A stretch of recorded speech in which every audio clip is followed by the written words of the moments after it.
பாய் பேபியோட ப்ரைவேட் பார்ட்ஸை எப்படி மெயின்டைன் பண்ணுறது, குழந்தையோட உடம்புக்கு எந்த சோப் யூஸ் பண்ணுறீங்களோ அதை வச்சு குழந்தையோட ப்ரைவேட் பார்ட்டையும் வந்து க்ளீன் பண்ணிடலாம். எப்போவுமே பேபியோட ப்ரைவேட் பார்ட்டில் மேற்புற தோலை பின்னோக்கி இழுத்து க்ளீன் பண்ணக்கூடாது. அது குழந்தை பெருசாக ஆக அந்த மேற்புற தோல் வந்து பின்னோக்கி வர ஆரம்பிக்கும். ஸோ அப்படி நம்ம இழுக்கும்போது பின்னோக்கி வருது அப்படிங்கிற டைமில் வந்து நீங்கள் க்ளீன் பண்ணிக்கலாம்.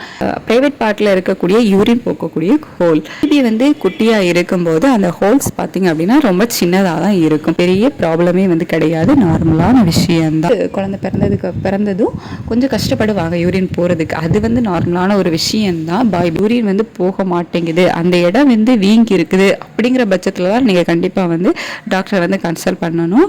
ரொம்ப வெள்ளையாக ஒரு மாதிரி மாவு மாதிரி வருது அப்படின்னு சொல்லிட்டு.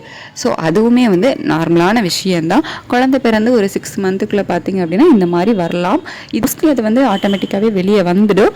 சப்போஸ்